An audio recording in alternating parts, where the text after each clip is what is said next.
Okay, we're back. Number 4 in creation. So we've been getting our heads into the details of what creation looked like, what God was doing, what the world is around us, and our place in the world, and looking at some of the principles there. Today I wanted to just look at how that theology works its way out in some of the other kind of Bible stories and the way that the Bible shapes some of its theology, and how we can see it grounded here in the Genesis account.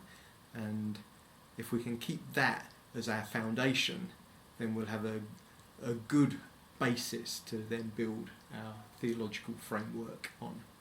So we'll have a look at the various things that we see later on in the Bible as a result of this Genesis account. Okay, so it's that overarching thing you were talking about. it is. We'll keep on coming back to that. I'm just trying to find other ways of saying it. But it is the overarching story. We've actually looked at the foundation over the last week. So everything grows from that, and I just want to show you a few ways that it grows. So firstly, things like the nature of God. Okay, that's one of the crucial things that we find here, because actually the Bible goes on to talk about a number of spiritual beings. In fact, the word God is used of a number of things. In the Hebrew, Elohim is a plural, meaning gods. And there are a number of, if you like, spiritual beings that the Bible talks about. But there is one true God, Yahweh, the true God. And everything else is kind of taken as being a false God or being a lesser God. Angelic beings, if you like. But none of them compare to Yahweh. He's the one true God. And so that's a big theme that comes through the Bible. When there was the whole thing of idolatry, and how different nations recognise different gods, and yet Israel was there to show, no, there is one true God, and He's the one that we should worship.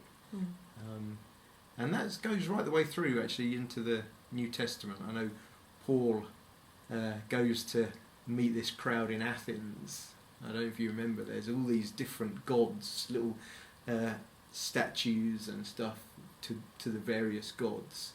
And Paul decides, I need to talk here, I can't keep quiet about all this. And he preaches, and where does he start on his preach? I think it's Acts chapter 17. Do you want to read this one? Mm-hmm.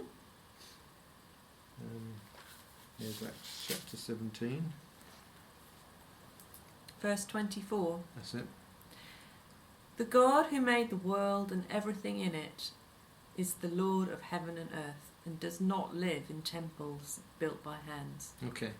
So this understanding of who the true God is, that there's many other lesser gods, but there is one true God who made everything. That's how He's known. He's the creator. He's the one that, nobody else could do what God's done. He's the one who's placed it all into order like it is. He's the one that's made it all. So He is different from every other God, and that comes through constantly in our understanding.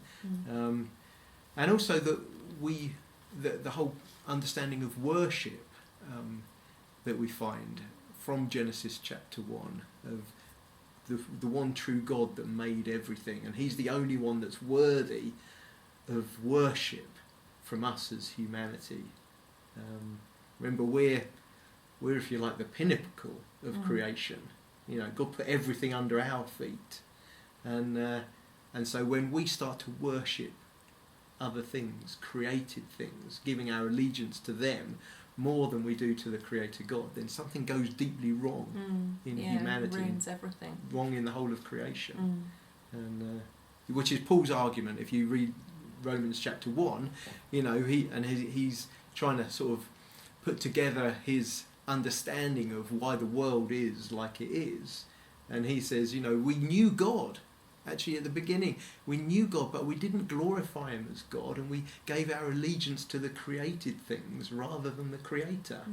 And that after that led to all the decay and destruction and the problems in humanity. Sometimes when people talk about idols, it's almost like just getting a bit distracted by something, but it's so much deeper, isn't it? Yeah. It's who do you give our allegiance to? And humanity, we weren't created to give our heartfelt allegiance to anything else. And it's why worship and idolatry is one of these massive themes that comes right the way through the Bible, right the way into Revelation. You'll see these images of idolatry, of this, it calls it the whore of Babylon.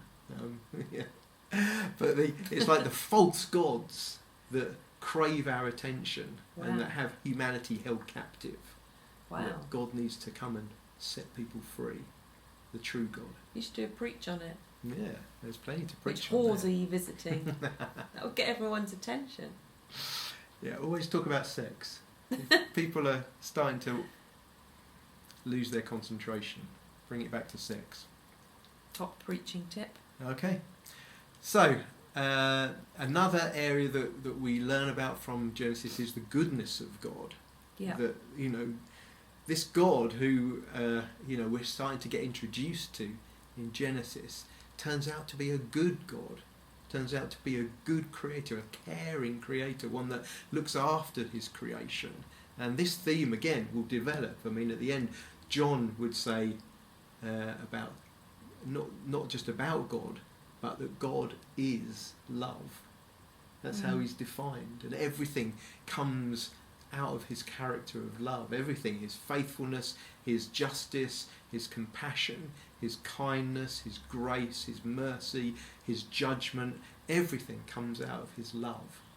And when we read, we kind of understand more and more as the scriptures develop about who this God is and about the love of God that is his one defining feature above everything else. But also we learn about the Trinity in Genesis 1 and 2. So we see God in three persons. We see the Spirit hovering over the chaos waters right at the beginning. We see the Word of God as the Creator, you know, which we realise later is, John picks up on it, doesn't he? In he says, in the beginning, echoing Genesis, but he says, in the beginning was the Word, and the Word was with God, and the Word was God. So it was the Word that was created. He was the one that was creating everything. This Word, God spoke, and the world was created. And actually we see that is a different part to God. And then God the Father, who is there directing and enjoying the creation. I love that. Yeah, it's beautiful. So we see these things coming through, even in the first few verses of the Bible. Because as a child you're taught that the Father is just sort of the boss, not that he's enjoying everything. Yeah, sure. And so that's the nature of God that we see coming out from the scriptures. The second thing we talked about is creation, and how important the creation is to God. And we see it coming out in all sorts of areas, how the land is connected to the people of God. Obviously Israel had a land that they were given, and when Israel rebelled against God and chose other gods to worship, God says, I'm going to take you away from the land. The land and the people of God are kind of intricately related. And, you find Paul talks about in Romans chapter 8 that the land, the earth, is waiting in eager anticipation for the sons of God to be revealed. That's how he puts it. In other words, creation isn't what it should be, that it's groaning, waiting. He talks about in pain of childbirth, in labour, waiting for us to be resurrected, for our bodies to be made new, for us to be who we truly are as God's representatives. And only then will creation really spring into life. It's kind of a resurrection of the earth, just as it is a resurrection of our bodies. So we'll see what the earth was really meant to be like then, which is an exciting prospect. That's amazing. So we see all this coming through, all the way right through into the New Testament. Thirdly, humanity. Hopefully we've helped you see what a high calling humans have, and we're going to see next week how we could never actually fulfil that without God. And when we abandoned our relationship with God, we couldn't fulfil what we were meant to be. But we have one human who really did fulfil it all, and so he becomes the centre and the hero of the whole story, Jesus. And we'll find that he's the one who is able to show us what humanity was really meant to do. I mentioned to you Psalm 8, which is an amazing psalm about how great humanity is. Hebrews chapter 2 comments on this, and he quotes Psalm 8. You made him a little lower than the angels. What is man that you are mindful of him, the son of man that you care for him? You made him a little lower than the angels, you crowned him with glory and honour and put everything under his feet. So we often think that's talking about Jesus when we read it there, but actually it's really talking about humanity. That's what God meant for us to have.